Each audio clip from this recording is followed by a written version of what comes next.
history. Yeah. I never knew. Thanks for tuning in to this special edition with Joe Courtney. And Joe, thanks for taking the time. I know you're busy. Thank you for squeezing us in. Special thanks to Kristen Peterson from your office, by the way, and Patrick Cassidy for arranging this interview today. You got a great office, always very receptive, and they're a lot of fun. Let's get right to it. Joe, you've been in Congress for 16 years now. Just to let some of the people who don't know, you're the House Armed Services Committee. You're in the House Education and Labor Committee. You got some power up there, especially when it comes to submarines. How are you feeling about this election? You've stated it's an important election. Why is it so important? Well, again, I think, first of all, as far as my work on the Armed Services Committee, that is the most bipartisan committee in Congress. It really is. And I'm very proud of the fact that, I've worked with everybody on the committee, but folks on both sides of the aisle to boost production, and that means jobs in this area. But it's also, I think, justified not just for parochial reasons, but national reasons. It's the most important part of the Navy. And it's taken a while to sort of bring along people to that understanding, but the good news is I think the value and the importance of what people do in this region is now sky high in Washington, and that's good in terms of not going through the ups and downs of layoffs and hiring, and I mean it's going to be a very strong employment picture. It's important because, we were able to accomplish some things just recently in terms of the Medicare prescription drug program to finally get the government so they can negotiate lower prices. That's good for patients. It's good for the taxpayer. This is something that the VA has been doing for decades for veterans healthcare, and the government negotiates prices for everything, including submarines. So in year one, starting next year, people on insulin who are in Medicare will have a $35 a month cap. They're paying 3 times as much as that now, and just for that one medication. And over time, that the savings is going to extend to other out-of-pocket costs. That's going to strengthen the Medicare program's finances. And again, it's just going to mean less out-of-pocket for seniors. That's important right now with cost of living. The good news a couple of days ago is Social Security is going to have an 8.7% COLA for next year, and the Part B premium is going down for the first time in 11 years. Again, the premium is what they deduct from your Social Security check. Last year it had a big jump. They overcalculated the cost of a particular drug. A bunch of us were really, hounding the Secretary of Health and Human Services that those premiums are too high. And the good news is they're going to cut the premium. So next year you'll get an 8.7% COLA, less premium and savings on drugs.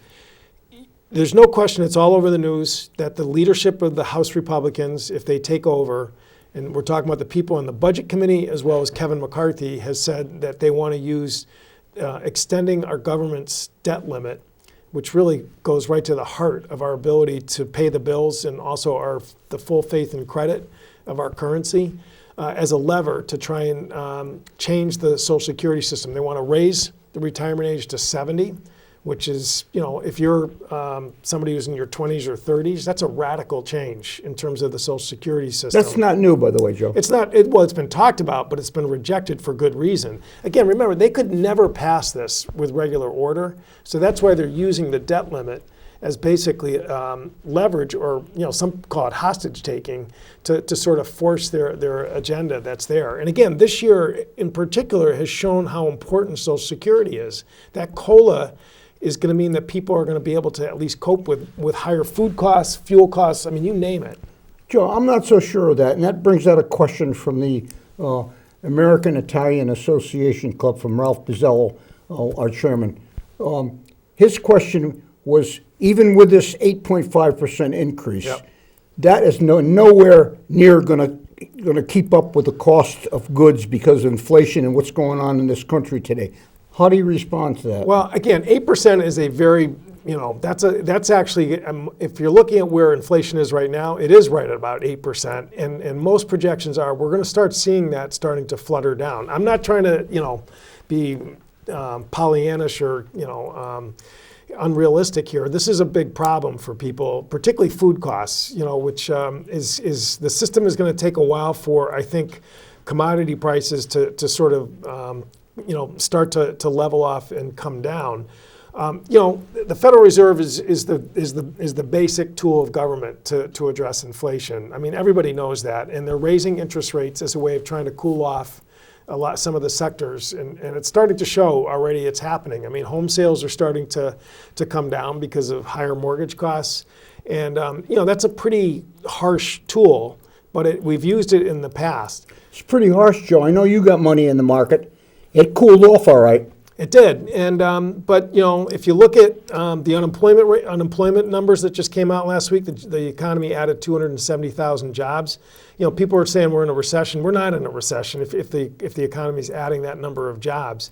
And I actually believe, based on my conversations with employers out there, I spoke at the Norwich Chamber of Commerce recently. Their biggest complaint right now is finding people. Finding workers that are there, and that's not an economy that's going into contraction. That's particularly true in this region when you have government contracts like the Virginia class program that's driving that increase in employment. That's recession-proof. As long as you got guys like me in there making sure that that the budgets are going to continue to support that kind of work, it is recession-proof. It's not; those are not subject to market forces. You're affectionately known as Two Sub Joe, which is, I kind of like two subs, and you have your finger on the pulse of the Southeastern Connecticut economy. Other than EB, what's driving the economy around us here? Because it does seem unbelievably strong.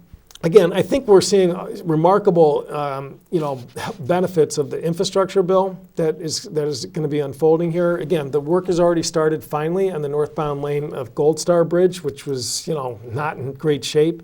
The Old Saybrook Railroad Bridge, that's going to be close to a $1 billion project. That bridge is 120 years old. The trains actually have to slow down because it's so shaky.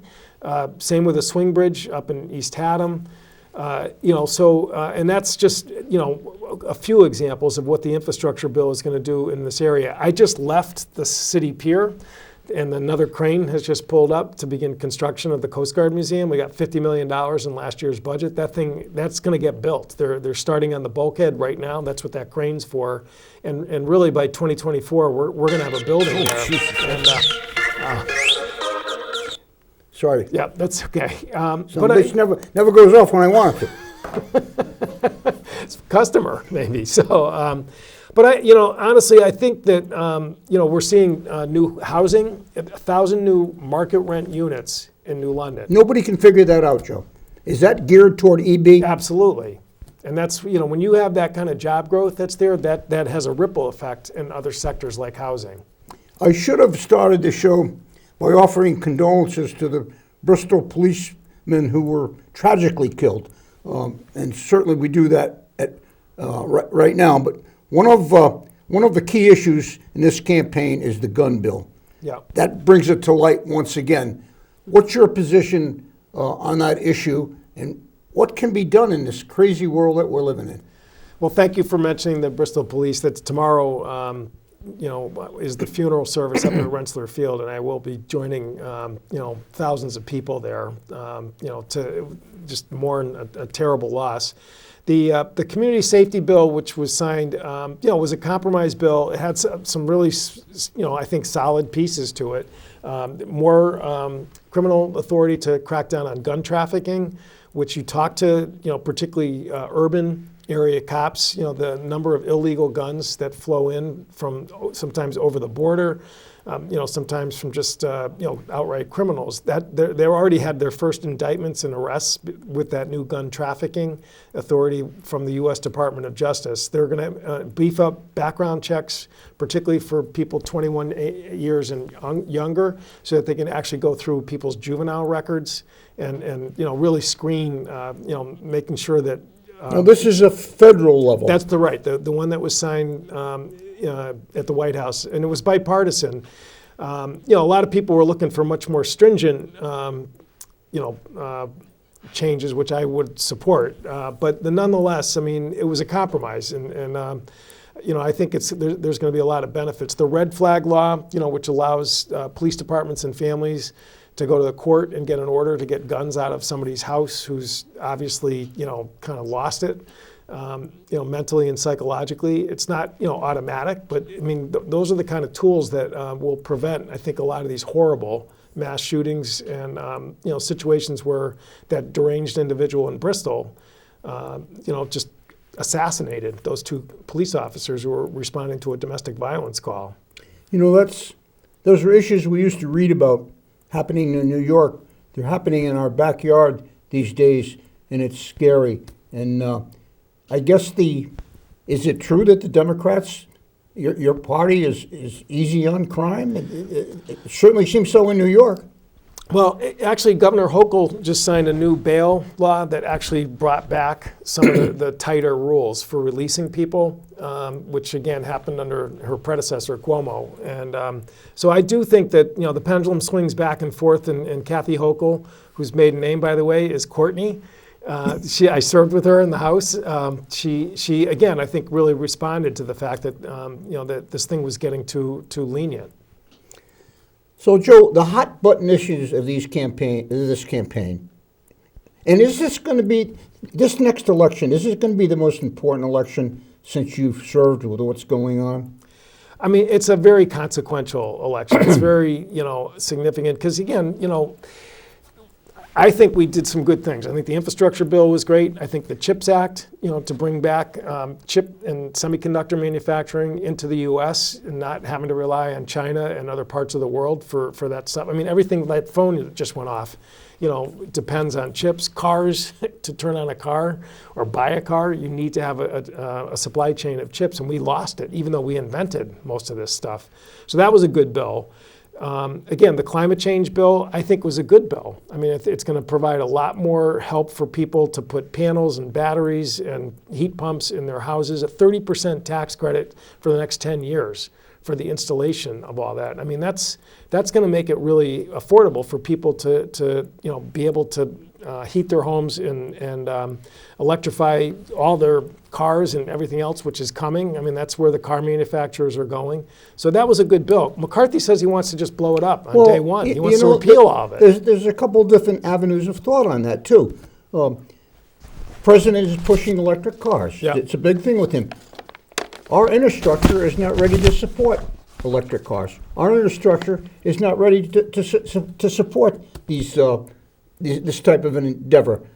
Why hasn't Congress, and you've been there 16 years, why hasn't Congress addressed this issue? And I want to go to nuclear next. So the infrastructure bill actually does have massive new investment to the grid, which you're absolutely right. I mean, if you're going to electrify travel and wean people off of fossil fuels for home heating and all that, you need to have a much higher capacity in your grid. And the infrastructure bill actually provides a lot more new investment. That's some of the Republicans who voted no on the infrastructure said, that's not infrastructure to invest in the grid. That's ridiculous. How many pages is that bill? The infrastructure bill that came out it was under 1,000 pages. Yeah. So it's not the first 25 I'm worried about. It's those earmarks that go in after that bother people like me. Yep. I don't think I'm justified because some of the strings that are attached to these government programs are very sticky. So again, our district goes all the way up to Enfield and Suffield. There's a company up there called Control Module. They make the charging devices that are going to basically be everywhere as the cars change in this country.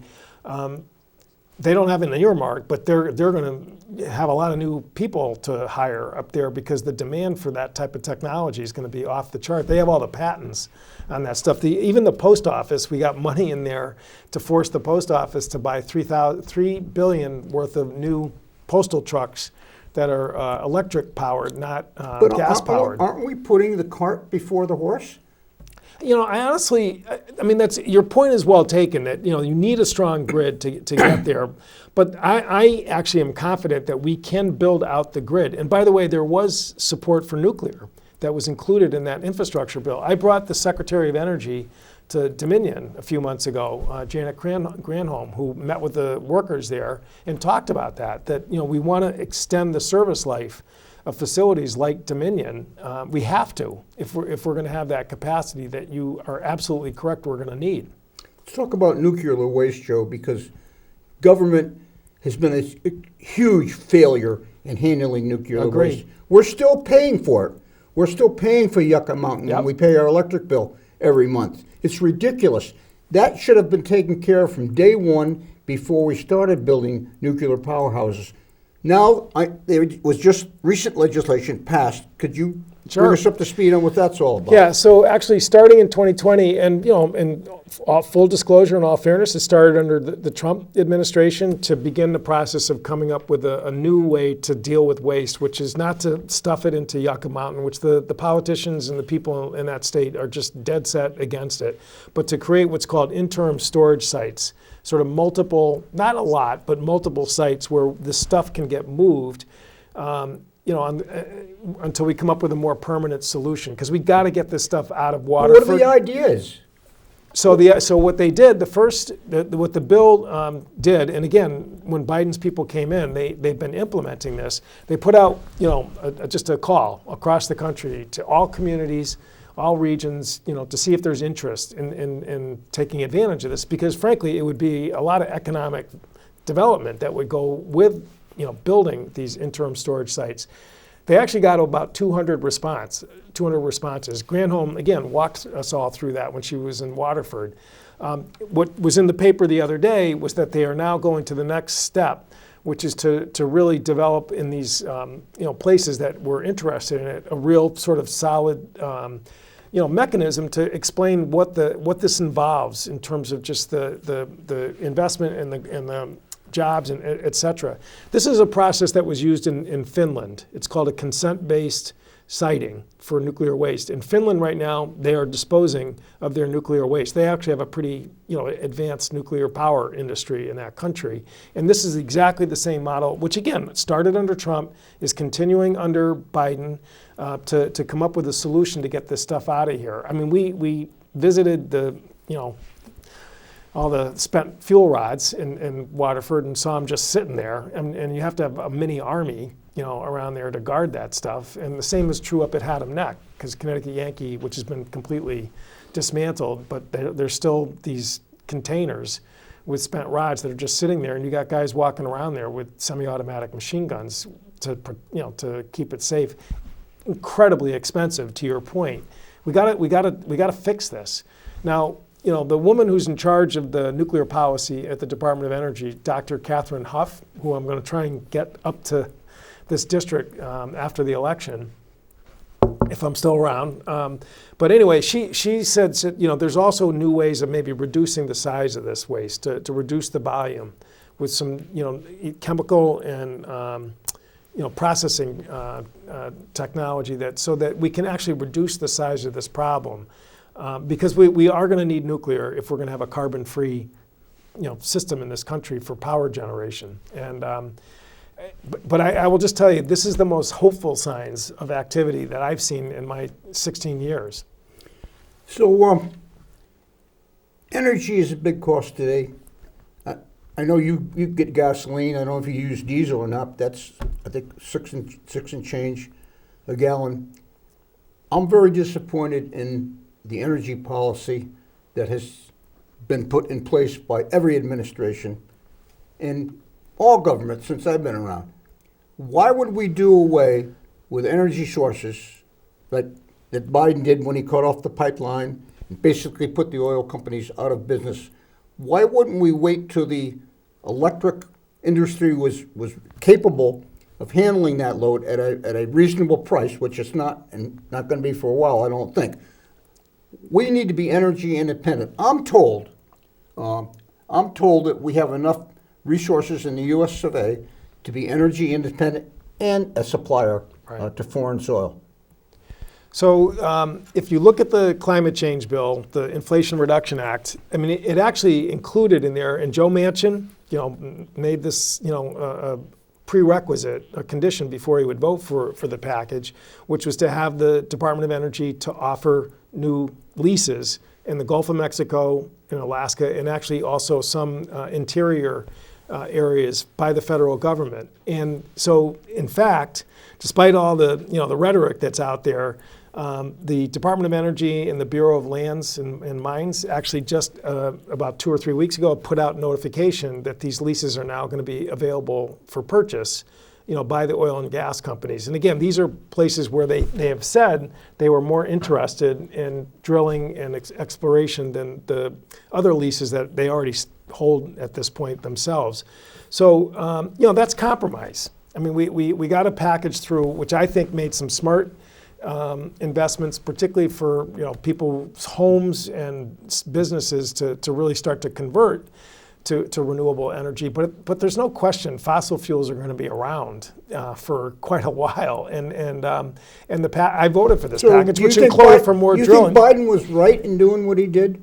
I mean, right out of the chute. I mean, the pipeline doesn't produce oil. I mean, you know that. Look, it transports oil. It transports oil, true. So, in the oil that it was going to transport came from Canada, up in Alberta province, the tar sands up there, and after they, shut it down, Keystone, what happened is the market worked.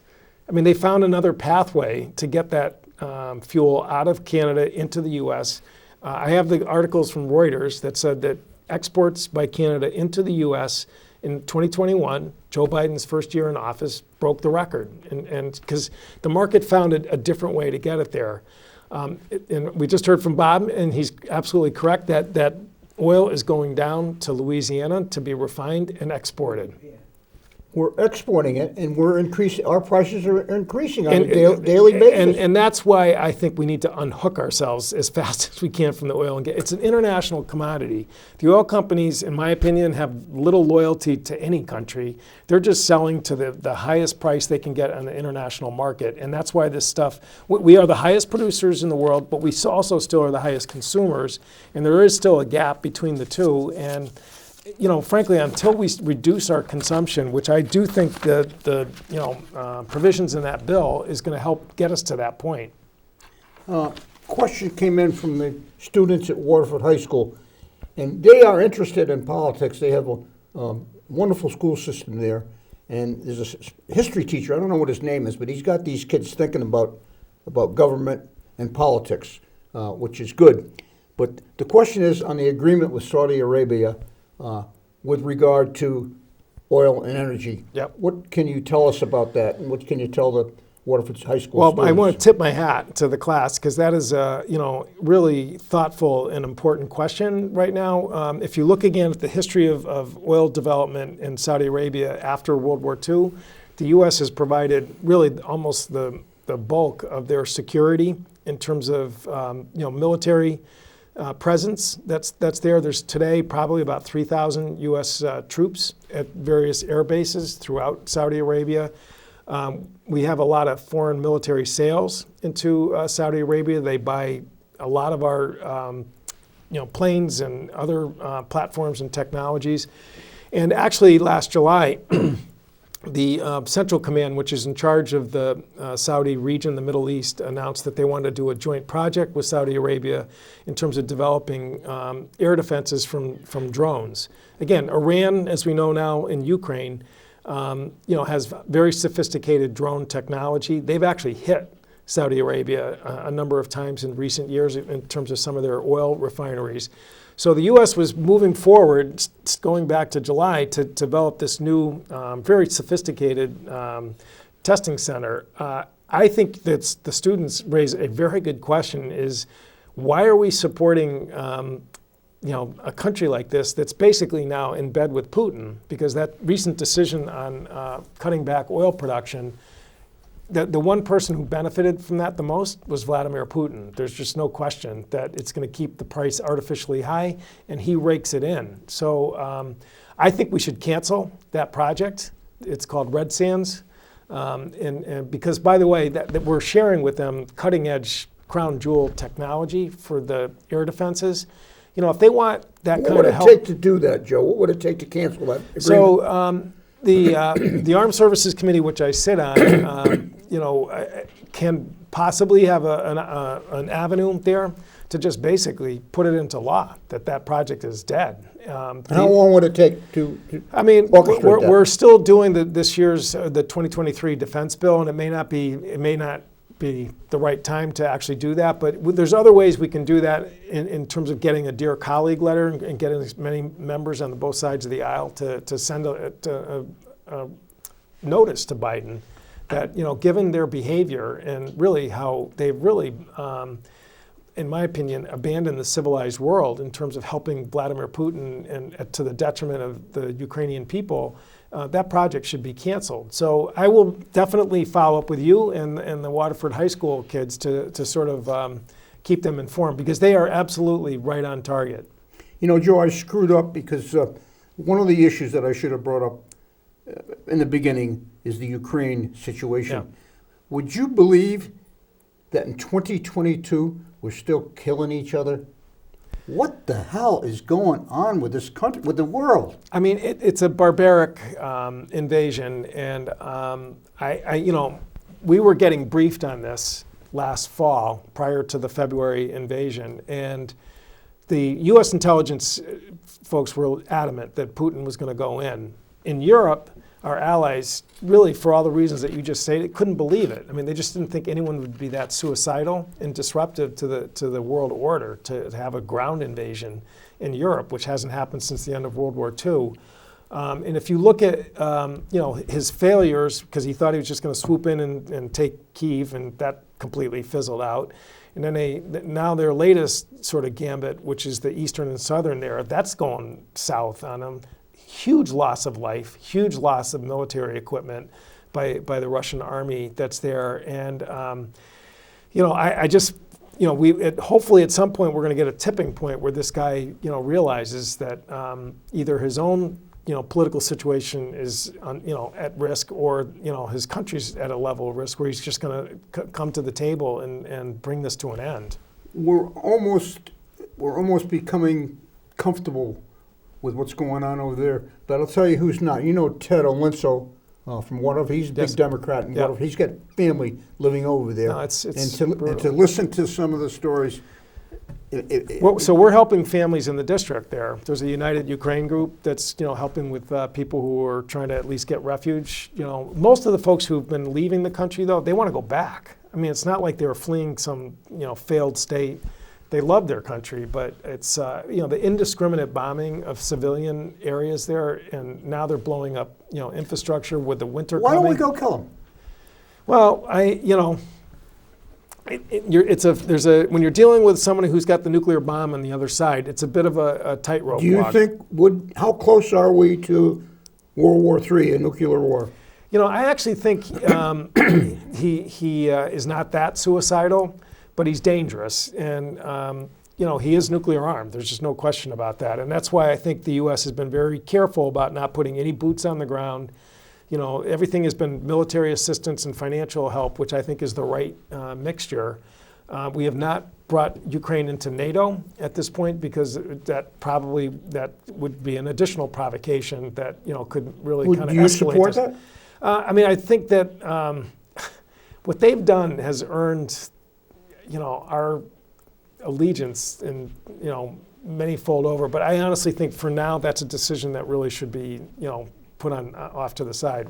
We are by far the biggest, contributor to their military assistance by, multiples of 10 or 12 or 13 compared to other countries.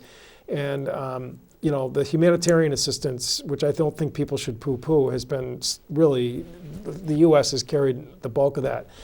Audrey and I have been going every once in a while to a Ukrainian church up in Willimantic, St. Mary's. They're great people, and the emotion that is in that congregation when the priest comes out and talks about what's going on there is just, it's really sobering, because they all have family that are over there, trying to live and survive. So with your involvement with the armed forces, what are the big shot generals? What are they really thinking? Is there a consensus, or there is a division? It's really interesting, because when the initial warnings were getting put up there, the U.S. military actually was very skeptical that Ukraine was capable of fending off. They've defied all the wargaming and predictions. They must be very well trained, because you just don't jump in one of these sophisticated pieces of machinery, airplane or whatever it is. I mean, there was definitely training before the invasion. You know, we had National Guard troops over there helping them and all that. But, you know, honestly, it's about a will to fight. You know, they're protecting their homes. And that motivation, I think, is, you know, an intangible. Second to none. You're right. And so they've defied all the expectations. This latest, you know, offensive where they took back a big chunk of the Donbass region there, no one saw that coming in terms of the U.S. brass and the military. I mean, they keep sort of exceeding expectations. They sank the Russian flagship, the Moskva, you know, with 2 missile strikes, you know, and it was their technology. It wasn't missiles that we supplied them. I mean, they did it on their own. It's really quite extraordinary. Let's hope it gets over very quickly and we can move on. But it's certainly a quick. And that will change the inflation situation pretty, you know, dramatically, because that would stabilize energy markets, no question about it. You know, Joe, some of my Democratic friends, Harry Manzares from over in Groton, a couple in New London I won't mention because I'll blow my car up. They claim there's no problem with the border and immigration. What is your position with regard to both? So I think there is a problem at the border. Having said that, I don't think it's an insolvable problem, and I do think that there's some really good measures that can be taken and are being taken that can help you know, stabilize that. So part of, you know, the big complaint people has is when people come over and they claim asylum, which they have a right to do, international treaties, you know, I mean, they go back to the end of World War II. Because the system is so overwhelmed and there's such a delay in asylum cases, you know, they have to make judgments in terms of whether or not people are, you know, incarcerated or whether they're released with ankle bracelets, et cetera. And, you know, there's a large percentage of people that are released. There's about a 10% rate of people who don't show up for those hearings. And in my opinion, the best way to solve that problem is we got to accelerate the handling of these cases. Only about 20% succeed with their asylum claims. The rest, they are ejected from the country that's there. So what Biden has done, which I think is not very well talked about, but it's effective, he's expanded the number of judges, if you want to call it that, by having asylum officers actually handle these cases. And that's speeding up the process. Again, the rejection rate is still as high as it was under Trump. And you know, I want to be clear about that. Just because Biden took over, they haven't changed the rules of asylum. That, you know, is a very high standard to be able to prove that you should stay here in this country. But the cost of going through that process is enormous. I don't think, you know, really investing in some more immigration judges and some more staff. How about some more Border Patrol? Well, we have done that. I mean, there's not no according question. to the big shot Border Patrol. I question it. We have boosted ICE's budget. You know, the last 2 or 3 years, Democrats and Republicans, Border Patrol officers also got an increase. They had some problems recruitment during COVID, but so did the U.S. Army. You know, so is like everybody. You know, in terms of finding people to hire, police departments, fire departments. I mean, it's everywhere in our economy right now, and that's, you know, why I think that, you know, when people say we're in a recession, it's a very different kind of recession given all the hiring that's going on. As long as we're on immigration, tell us about Homeland Security. Who's the head of that? Mayorkas, I think is his name. I can't even pronounce his name. Right. He's got to have ice cubes in. It's probably one of the toughest jobs in government. I mean, really, there's just you know, he's got FEMA. He has to deal with hurricanes and natural disasters. You obviously got you know, Border Patrol, Coast Guard. I mean, I actually think we should be looking at that department, whether or not maybe it needs to get, you know, like a second look in terms of the scope of its missions. I can never figure out, I mean, you can't believe television anyway, but I can never figure out if he's doing a good job or he's not doing a good job. I think the job is so difficult. I don't know. You could say that of everyone who's had that position, honestly. And, you know, but as I said, I think, you know, trying to get this asylum backlog addressed, which I think they're making progress in that area. You know, Venezuela is really where the biggest number of people are coming in. I mean, those people, poor people, in my opinion, that DeSantis flew up to Martha's Vineyard there. they were fleeing a left-wing dictatorship that's there, which I thought Republicans were sympathetic to people like that. It's the problem with Venezuela goes back to Venezuela. And these are people who are just trying to get away from a dictator. How difficult is this election for you, Joe? With regard to, I mean, you had a debate the other night. Yeah, we've had two. Yep. I thought it was a good debate. Yeah, sure. With the exception of that, Susan Raff, she asked some stupid questions. I like Susan. Yeah, she used to be a good look. I don't know what happened, but anyway, is it a hard election for you? So I enjoy it basically still, because getting out to talk to folks like you and well, first of all, you're an attorney. Yeah. You know how to speak. You were trained on debate. Yeah. So you have an edge there. Well, Mike France is also a very good communicator as well. But I thought debate was very informative. Kevin Blacker brought up a couple of good points. Yeah, no, and Kevin's he's a very intelligent person, very passionate. I think, the agenda of the Green Party is really not a good fit for this district, in a bunch of ways. But, so the debates are fine. I mean, and we had one, it was just Mike and I with CPTV a week before that, which also I think was a very, well-run, and I think people who walked away from it had a good idea of who they might be voting for based on the responses there. Getting out and campaigning in the district, because we basically 2020 it was all COVID and there was no in-person campaigning really to speak of. You kind of feel like people are grinding their gears, kind of getting used to doing that again. I was up at UConn last night talking to the students there, and usually that's a real hotbed of activity. But even there, they're kind of they're all freshmen, everything's new to them there. So it's a little different this time in terms of, kind of getting people back involved again. So the election is 2 weeks and change away. That's right. Getting closer and closer. Another hot button issue is the Roe versus Wade abortion issue.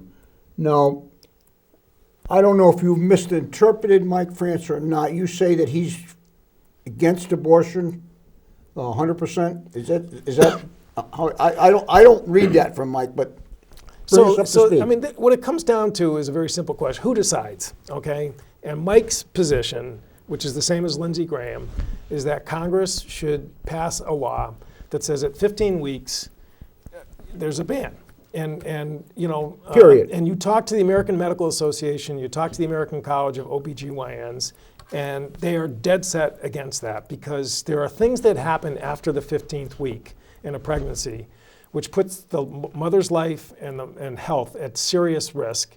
And under Roe v. Wade, they had the ability to make these decisions. These are very rare instances, by the way. It's not like there's a lot of abortions after week 15, but who the heck is Lindsey Graham or Mike or anybody else to basically step in and say, I'm going to make that decision, not let the patient and their doctor do it. Again, 15 weeks was the Mississippi law that was before the court in the Dobbs case. And Connecticut has Roe v. Wade as its statute. We passed that back in 1990. I was actually in the assembly back then. Overwhelming bipartisan vote. The Pro-Life Council back then, and I've got the clippings from the New York Times when it passed that shows they supported that because it was built around a system of whether the fetus is viable outside the womb.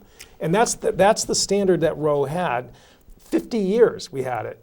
And suddenly the court comes in and takes away people's rights, which in my opinion... Why did the court decide to get involved in the issue, and why was the timing just before the election? Was that purposely orchestrated? This thing has been building up steam for a number of years in terms of challenges to Roe. And frankly, to me, once they got enough judges on that side of the position, it was just a question of which case was going to be the match that was going to start the fire. Why don't I understand this issue? I'm under the impression that the objection is that each state handles it individually. Well, Roe made it a constitutional right, so it covered the whole country. Okay, and what the court said was the Constitution, because it doesn't say the word abortion, or it's not enumerated, as they say, that right doesn't exist as a matter of constitutional law. So some people said, well, okay, it's going to go back to the states, but people are already realizing, you have one set of rules in Texas, another one in Ohio, another one in Connecticut. I mean, it's almost chaos out there. So Lindsey Graham said, all right, we'll pass a national law. Mike Pence wanted to pass a complete national ban right after the decision was handed out. Congress can do this, pass a national law. The law they ought to pass, in my opinion, is Roe v. Wade, just like we did in Connecticut, because that puts it in the hands of patients and doctors, which is where it belongs. You mentioned Mike Pence. Did he save democracy? He showed a lot of guts that day, and he did not buckle under the threats. And I am not a big fan of him in many respects, but he showed a lot of guts. He interpreted the law correctly. What are your thoughts about we only got 4 minutes left, Joe. I know you got to go. What is your position and what are your thoughts on the Department of Misinformation? I think that was a really dumb move. There's no question, though, that the internet now is loaded with everything, and it's dangerous. I mean, there's just no question. I mean, some of these shooting incidents are driven by garbage that people see on there. But how do you balance, freedom of speech and having a good open internet, which helps small businesses sell stuff and all that kind of stuff? It's a really hard question, but I don't think creating a bureau of information is the solution. You upset with Elon Musk? I think he's. First of all, I think he ought to pay more in taxes, personally, because no one should be that rich. He's not doing anything wrong. He's not paying any more taxes because I think we should change the tax code. Our government has failed to come to grips with modifying and bringing the tax code where it should be. Amen. I was being a bit snippy on that, just picking on him. Get with me, Eddie. So, he's just someone like that who, one day he's going to cut off Starlink for Ukraine, and then he changes his mind the next day. He wants to buy Twitter. He changes his mind. But look at the good that he's done. No, I mean, he made NASA look stupid. No, and I think that competition has been very healthy, and I think the electric vehicles that he's in regard to the satellites over to Ukraine. Yep. The government should be paying for that. They should, but he said he was going to just turn it off. Well, he's retracted that now. Yes, I know. But, by the way, and Biden doesn't like him. It's not good. How can we bring this country together, Joe? I guess it should. But he's done very well. He's done very well by the United States of America, I mean, he's doing just fine. Even though Biden has the right to have an opinion too. Jeff